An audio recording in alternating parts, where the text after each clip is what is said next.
Welcome to the Unscripted Podcast. My name's Corby LaCroix, and the song you're hearing right now is called Great and Mighty One, available on Spotify, iTunes, or wherever you get your music.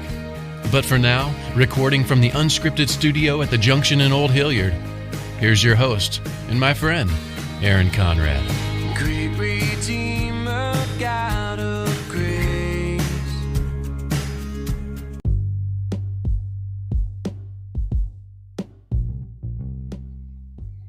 All right, everybody, welcome to the Unscripted Podcast, Unscripted One-on-One with my guy, Curt Harding today. It is unscripted, but as I just told him, some of you are going to see this on video, some of you might be listening to the podcast, but it is unscripted. But honestly, I needed a teleprompter today because, and honestly, it may take 30 minutes for me to introduce Mr. Harding because he's got so many things. So let me run through this real quick before I turn it over to you, and then you can introduce yourself. But so he is a writer, speaker, storyteller, author, reporter, producer, publicist, 80s music fan, Huey Lewis fan, husband, girl dad to twins. Did I get it all? You got it all. All right. Well, let me turn it over to you and let you introduce yourself to the audience. Well, great. First of all, thanks for having me. This is awesome. I've known Aaron for a long time, and he's the coolest dude ever. I think I liked you about probably 37 seconds after I met you. So that's awesome. But I think you covered it all. As long as you got the girls in there and Huey Lewis, I mean, what else is there? That's it, honestly, really. And we'll get to 80s music at the end. I plan on that. We'll rip it up at the end on some 80s music. But true fact, we came within a minute of moving to Nashville, as you know, a phone call away. We were so close to moving to Nashville. And it's funny because I just wrapped up another call with somebody and we came within a minute of moving to Charlotte. So we've got this whole moving thing going on, but yet we're still in Columbus. But that being said, one of the main reasons we didn't move to Nashville was I think people would think that you and I were Right Said Fred. That's very true, and we're too sexy for anything around here. So I right think now, it was a good move. Most people watching or listening are probably Googling Right Said Fred. So. They're like, did he say Right Said Fred? Well, how do you spell that? And I'm not cool enough to be able to splice that in, like Barstool Sports kind of stuff. I wish I could, but later as this thing develops and I have better tools. But sure. Anyway, how did we meet? Just for our audience, I honestly don't remember. How did you and I meet? Is it Dave Schrader? I think may have been the connecting point. I think it may have been, yeah. And I honestly don't remember the day or the circumstances. I think it had something to do with the marathon that's in, right. Is it Nashville Marathon? Right. It was a half. Right. Okay, it was a half. You ran it, I didn't. And then I think we all met up at dinner, and that's when I was introduced to you. So you and your lovely wife, and it was great. Right. We had a great night. And that was about 40 pounds ago. So yeah, well, okay. Great. So thank you, COVID. No, so let's start off, man. I first of all, and again, this is unscripted, so who knows where this will go. But one of the things I am fascinated and continue to just be so blown away by with you is you are so positive, man. In a world of constant negativity. And I listed all the accolades and all the things and titles that you have. But one of the things that we've stayed connected on over all these years is social media. And you're an incredible writer. And I'm so blessed, honestly. Every time you put something out into the world, it's a positive thing. And the world needs more of that. So talk to me about storytelling and, where do you find your inspiration? How do you're obviously, you have that passion and gift to be a writer, and you do it so well. So where do you find that? And just talk to me a little bit about storytelling, because you're so good at it. No, thank you. Well, I don't know who I heard this quote from, and we can look it up later, but someone had a quote that said that it's impossible to hate somebody if you take the time to hear their story. So I think that as I developed writing, and I've been a writer for a while, I used to write for television news and radio news. And so I did the news stuff back when I had anchor hair. But then when blogging became a thing and I started blogging, I've even looked back at when I began, and I wasn't really telling stories. I was just trying to dazzle you with my sentences. But you have to find your way, and humble beginnings are okay. But I think slowly I started developing that back to that quote that it's impossible to hate someone. And you can even go back a little further than that. It's impossible to even blow people off or act like they don't exist, or be in your own world. It just opens up your world so much more when you tell stories. And just as I've gotten older, I think when I went into my late 40s and early 50s, it just became a thing with me that there's so much noise out there and so much negativity, that why don't we just tell stories and see if we can find some sort of connection there. And it has opened up worlds that I never knew existed, just from telling stories, just meeting people and having people feedback. When you get that kind of feedback, you're like, I can't believe that one person was touched by this that much, and that makes it all worth it. Absolutely. I agree. And as you know, I put my blog on ice for a long time, and I've missed that.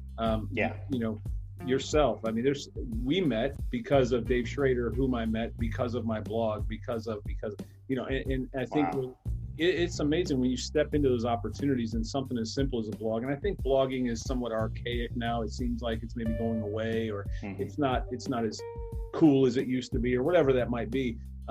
It still has value, and it's still, look, if a guy like you and a guy like myself can connect because of our blogs, man, it's worth it. Like you said, it's worth putting out. Absolutely. Yeah. And a couple of years ago, I decided to just stop looking at numbers too. There was a time where I was like, hey, I wonder how many people are reading this. And I tried to get algorithms, and I tried to, and that was a mistake, because it actually changed the way I wrote. I was trying to write to get attention, or, if something didn't hit as much, wow, I guess I didn't hit the mark on that. Maybe I could have written the sentence better, and I forgot all of that. And I just said, just write what you feel, what you're experiencing,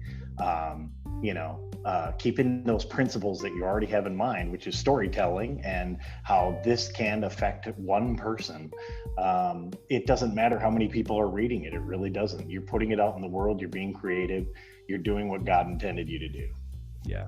Man, that's so true. And especially anyone that has not blogged, or those that have blogged, will absolutely agree with you. It's the one that you think is going to hit the grand slam that fails miserably. It's the one that you think is so stupid, but you're just filling a space because you figure people are waiting on another one from you. That blows up. There's no rhyme or reason to it. Yeah. And of course, the most touching moments are when it actually changes somebody. Last week, or a couple of weeks ago, I wrote a blog about a funeral I attended. And the funeral was an ice cream social. Apparently this woman's biggest wish was, when she passes away, just serve ice cream and talk and be together. And I walked into this room and I could not believe, first of all, the amount of ice cream. And second of all, just the way people did connect. I mean, even in the middle of the virus, there were people connecting in different ways and talking and laughing about her. And so I wrote that one, and, it was just basically moderate response, until someone I went to high school with emailed me and said, hey, my dad passed away a couple of weeks ago, and because of your blog, we served ice cream. Wow. And that, it's that like hits, right away, I said, I don't care if anybody else read it. She read it, and she acted. How cool is that? Yeah. I agree. I went to a high school reunion. I won't mention the number, but I went to a high school reunion a few years ago. We've since had like one or two more.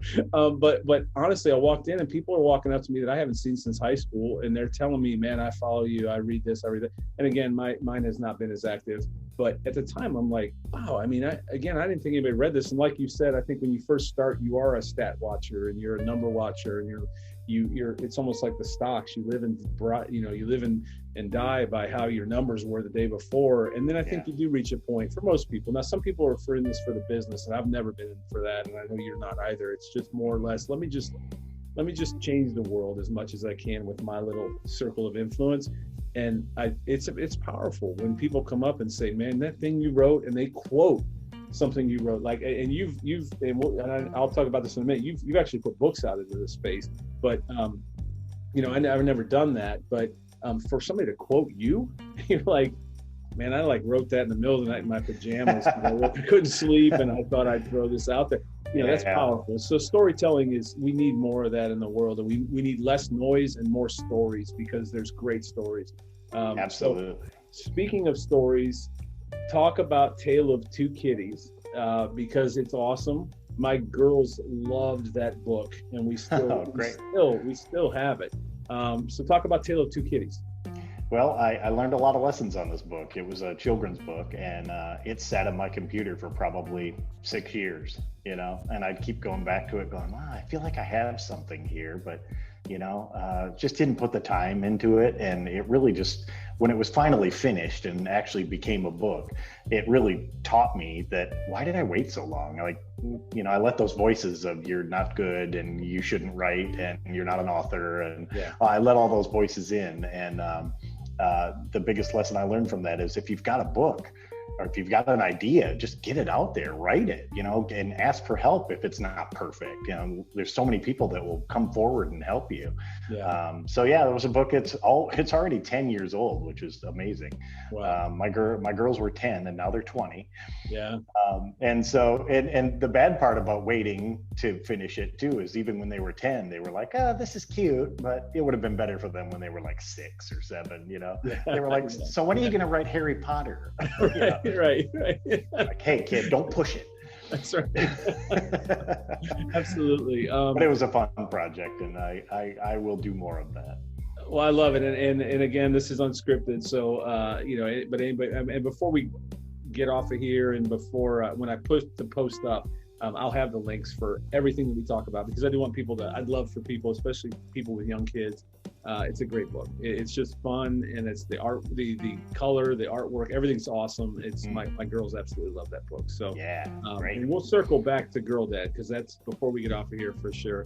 But I wanted to ask you about working for Dave Ramsey. Number one, I've heard it's the greatest. It's always in the top 5 places to work in Nashville. And I will preface it with I'm going to run through the story as quick as I can. But when I was single, before I got married, I ran up debt to the tune of, and I'm going to tell this to the world, and I think I wrote a blog post, ironically enough, about it that did very well one time, without the intention of doing it. I think I was just cleansing myself, but $30,000 in debt, and it was literally credit card after credit card. They got me. I would the next one would come in the mail and say, hey, pay off all your credit cards at 0 interest, and I'm like, okay, I'll pay off all those. But I never got rid of the old ones, and before you knew it, that one was up to 5, and then before you knew it, I was up to my ears in debt. I had purchased a car, and one of my roommates at the time had a Grand Am, and I'm like, I want a Grand Am now. So I went to the Grand Am dealer, and I walked in, and they said, oh yeah, we can sell you a Grand Am, not a problem at all. Well, I learned the lesson of negative equity, because I owed more on the one that I had brought in, blah, blah, blah. And then, maybe a year or so went by, and I wanted a Pathfinder. And so I went to Bedford Nissan in Bedford, Ohio, and I walked in and I test drove it. And I had convinced myself I'm going to buy this. And I sat down with the finance manager of all people, and he said, here's what you're going to do. I'm going to hand you your keys, and you're going to walk out of here. He said, I could sell you a car today, but I'm not going to help you. He said, you need to walk out of here, and you need to pay off that car. And that man changed my life. I don't know his name. I couldn't even pick him out of a lineup right now, but I'll never forget what he said, because he changed my life. And I got my act together. We got debt free with long before Dave Ramsey. So a quick story, but that's just my story. So can you talk about Dave Ramsey and how, working there, if you're, and I don't know what, rules you have, again, unscripted. But what's it like working for Dave Ramsey, and how passionate are you about a story like mine? Because it did change my life. Yeah. No, it's great. I mean, that's what drives us. That your story and stories like yours, that's what drives us. And it is actually truly amazing to work there. I've had a lot of jobs, and I'm glad I had a lot of those jobs. It's interesting how some of the young kids that are working there, this is their first job. They have no idea. They have no idea the way the real world is. They don't have any concept of being in a toxic workplace, or one that's so competitive. And It just is such a team. I've never experienced anything like it, but I always wished that it was out there. And I started thinking, wow, Curt, you invented this. There is no such thing. Yeah. But since I've been there, it really is. Of course, you have your days where you're like, I don't want to deal with debt-free people. It's a job, right? But for the most part, the culture is just unbelievable. And it has been a breath of fresh air. And he actually writes about it in the book EntreLeadership. He writes about the way he created the culture. So I read the book long before I worked there. And what a pleasant surprise it is to be in a place where you read a book about it and right. and it's not fiction. Right. Absolutely. Yeah. Absolutely. And I'll just give you one example. In the book, it talks about how a leader cannot let gossip in the building. Right. You will be fired if you gossip. And the cool part about that is Dave doesn't have to walk around being the gossip police. We police ourselves. That's awesome. And, people are people. You're going to talk. But the minute we cross that line or even come close to that line, we all check ourselves and go, okay, all right, let's talk about something that we can actually do today. And if we have a problem, let's talk about, going up to the next level and finding out who can help us with that. Instead of just sitting around a water cooler talking about how Aaron is screwing up this week. It does no good. It's a waste of time, right? Yeah. So it's just been amazing. And my wife is super jealous because she turned me on to Dave Ramsey. And she can't work there because they don't hire spouses. So I got the job there and she didn't. And she's like, what is that? Yeah. Yeah. Well, I was going to ask you, how did you get the job? So Polly got you the job? I worked at Thomas Nelson, and Thomas Nelson is the publisher of the Total Money Makeover, which is Dave's biggest book. Right. And so I got to know the Ramsey organization. We'd have little meetings and a lot of phone calls. And I just got to know people there. And I thought, I wonder, would I ruffle feathers if I switched from the publisher actually over to Dave? And so I applied, and a year or two went by and nothing happened. And I thought, well, I guess I'm never going to work there. And then I just got a call out of nowhere. And I had left Thomas Nelson by then. I got a call out of nowhere saying, you want to come over? And I was like, wow, it's been like 2 or 3 years, but okay. Absolutely. Yeah, God's timing. All right, I'm going with it. So, and now I've been there 7 years. Unbelievable. Man, has it been 7 years? When I was, we've known each other probably 11, right? Mm-hmm. Yeah. And I think that was the first time we met was when we had the night out, and then that became an annual thing for us. And I told Heather, for those listening, we used to go down and run the half marathon full in Nashville. Is insane. The half was bad enough as it was, but every year we would do that, honestly, with the goal of getting to Saturday night where we could go out with this group of people that we're all still friends to this day. Awesome. That we met through various ways. As crazy as that sounds, but the goal was the Saturday night. Finally, I said, why don't we just stop running the thing and just go down to Nashville and get dinner with everybody? Right. I'm done there with you go. So I think, but it was a great time, and it's been a blessing. You've been a blessing to me. All the 11 years, man, that's unbelievable. I know it is a blink. It's absolutely great. But it's been really nice watching your family through social media, and this is really this is like the dream of what social media should be. Right. Instead of arguing over how horrible Trump is, we can watch each other's families grow up, and 100%. I know when you're going through something. I know it because you're so transparent, and I know when you're happy, and I know when work really excites you. Yeah. And I just know all that about you because of social media, and that is really what it should be. It should be a way to connect, even though it's technology and it's not face to face and handshake. It's still, hey, it's safer this way, right? Social media. Right. And it's really the way it really is yeah, exactly. So it's been awesome just watching you grow as a man and as a father. And when one of your kids got the age mine was, I was like, oh, I know exactly what he feels like right now. Right. So it's really been really cool. Well, that's a really cool thing. And thank you for that, because I feel the same. I mean, watching the girls go off and their adventures, and it's really, I think there's a difference between social media and then real social media. Like, you know what I mean? Like what you're talking about. I think you got to know people. And because the people that I know, I mean, I just did a call earlier. So when if you do watch both of these, you'll see me wearing the same shirt. I don't wear it every day. I just literally am doing back-to-back calls. It's a nice shirt. What's that? It's a great shirt. Hey.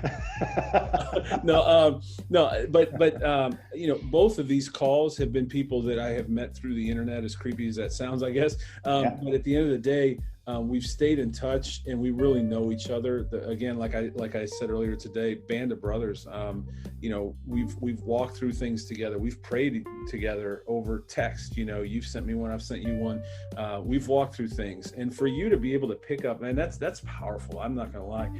For you to be able to pick up what I'm going through without me going through it online, because I don't put that online, but I might not necessarily put what I normally would put. And for you to catch that, man, that's powerful. And I think that's friendship. And so I give credit to you for that, because that's, I think the people you know, I just sent a text today, earlier today, to somebody and said, "You good?" Because I could just tell, you know, and I think that's the difference between following somebody and being a friend with somebody, like, you know, on social media.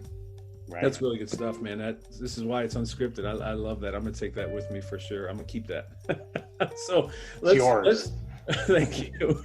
So let's go to that. Let's talk about the girls. I was on an earlier call with somebody who has girls as well. As you know, I have two, and we talked about Kobe and you know, I wasn't always a Kobe fan. I actually became a Kobe fan in the afterlife, and maybe that's going to be true of all of us. At least I hope it is, that you leave a legacy like he did in the afterlife of his death. But the girl dad thing, I think, got us all if we have girls. So man, talk to me about being a girl dad, and for a girl dad, you have twins. So talk to me about having twins and being a girl dad.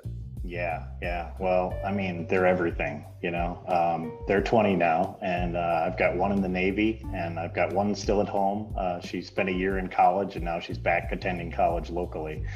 And that was great. I mean, it was like, people were like, "Are you bummed out you were an empty nester for 9 months?" And I'm like, heck no. I was like welcoming her back. Please come back. Yeah. But I know I have to let go. I know, but it's just, the house feels different. It really does when they're not here. So, so, you know, it comes with all kinds of worries, especially the one in the Navy, because she's on her own and I can't protect her. You know, ironically, she's protecting me. She's protecting all of us. Right. And, you know, as a dad, that is tough, because you want to be there. You want to be there and shelter them from everything.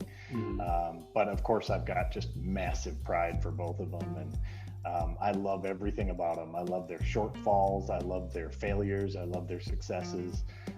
And I just root for them. And, you know, you talk about Dave Ramsey. My daughter wanted a new car, the one in the Navy, Emily. She wanted a new car, and she called me and said, "Dad, you know, things are not good here right now. With COVID, a lot of people don't think of the military. COVID has been horrible for the military. There are ships that have been out at sea for over 200 days because they're trying to be safe. And being on a ship with all these people for 200 days is actually, it becomes suicidal for some sailors. It's much worse than being here in the COVID. It's been very tough on the military, and my daughter was pretty distraught this night, and she said, "I just want a new car. I don't like what I'm driving." And I was trying to find the connection. I'm like, okay, so you're not happy right now. Things are kind of tough. You can't come home. You feel isolated, but you're equating that to wanting a car. Right. And she said, "Yes, because my car is terrible and it stranded me, you know, and I got a flat tire," which new cars get flat tires too. Right. But you know, in her mind though, and I remember being that age, you know, so my first reaction was, no, forget that. All you're trying to do is buy your way out of some kind of trouble or whatever. But she laid out the plan, and she said, I could get a loan. I could get a loan and I could pay it off in a year and a half if I do this and this. And she had a plan, and it is against all of the principles that we teach. It's against everything that I now believe. But I put myself back when I was that age, and I said, she's going to be in this car, not a new car, but a new car to her. She's going to be in this car, and that's like her respite. She can leave her roommate. She can leave the ship. She can be on her own in this car that makes her happy, eating Taco Bell or whatever kids do. And she had a plan. She was like, Dad, I make this amount and I can pay it off. And she's staying true to it. She's paying $500 a month on a car that's only $160 a month. And it's going to be paid off in, 12, 13, 14 months.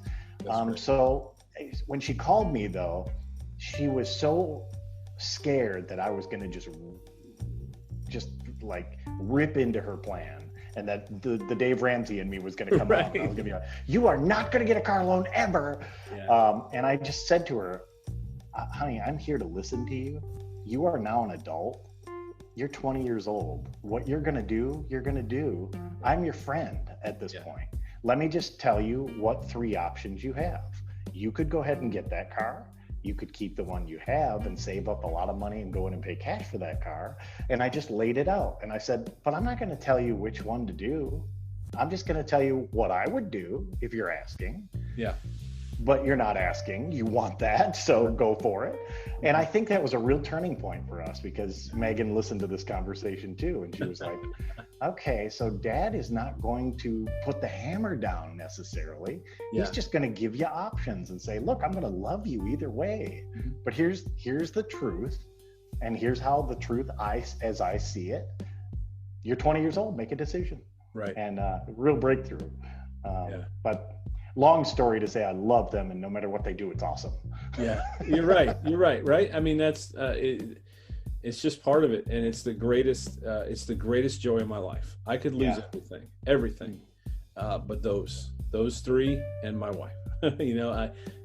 You can have the rest of it. I don't. I know the world's in chaos right now. You touch those 3 and my wife, we're gonna have a problem. Otherwise, man, I'm good. Honestly, I could lose it all, and I'm good. Absolutely. It really is amazing how when you start to really look at all that you've accomplished in your life and all the things that God has worked in your life, and you end up saying, what if my purpose was just to have them? Yep.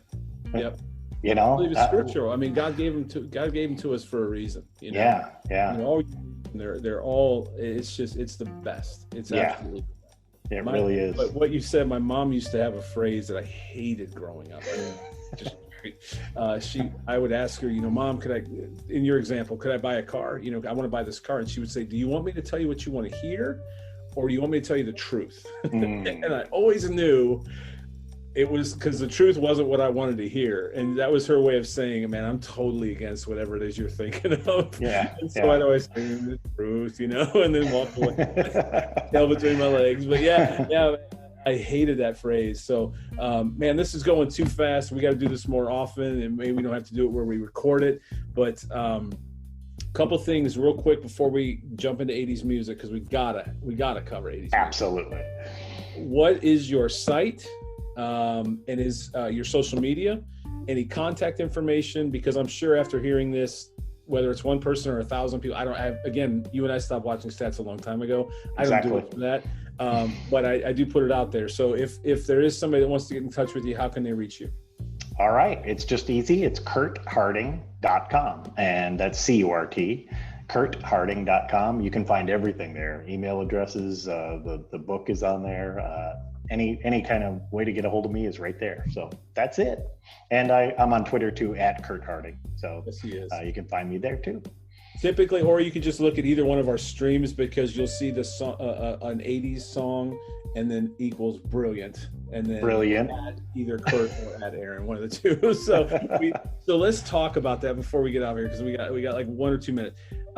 80s music, man. Today's music, what's happening? I mean, come on, be honest. 80s music. So I'm an old FM DJ. That's how I got started in broadcasting.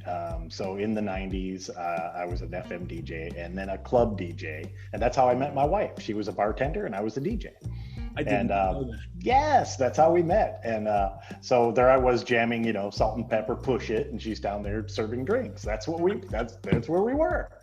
But 80s music is the best. There's nothing better. I'm so grateful that I grew up when MTV started. Right. I mean, we used to run home from school to see the latest Michael Jackson video, or remember when AHA came out with the one with the black and white, the cartoon? Oh, I mean, come on.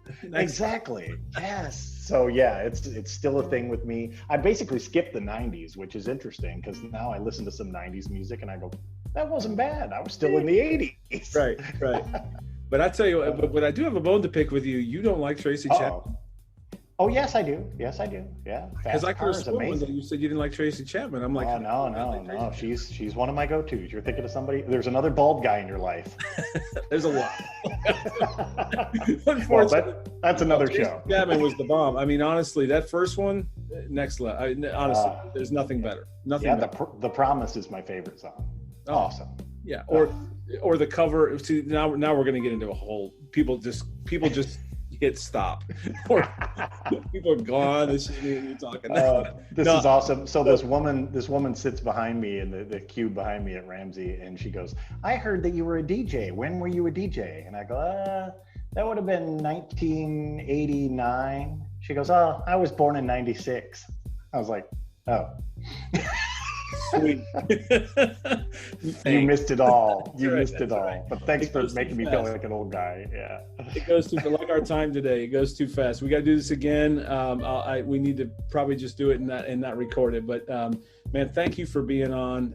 Thank you for being so positive. Always. Thank you. I've never heard you say a negative thing, even on social media and Twitter. I don't ever see you say anything negative in the culture and time that we're in. I've never seen a tweet from you that was negative. And that takes skill, because just reading the social media, you want to respond, or you want to not join in, but it just, man, it gets you going. And so thank you for being you, for being a storyteller, for being so positive, and for being on. I really appreciate it. I know it's going to bless somebody else, just like those posts you write. Awesome, man. I appreciate it. This is really a lot of fun. Let's do it a lot. All right, man. All right. Tell Polly and the girls I said hi, and we love you. We'll talk to you soon, man. All right. See ya. Bye.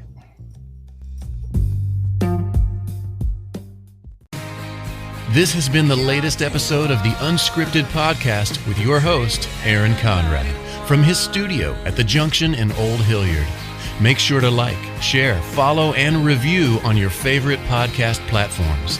Also, make sure to check out my song Great and Mighty One on Spotify, iTunes, or wherever you find your music. We'll be back with another great guest soon. We'll see you next time.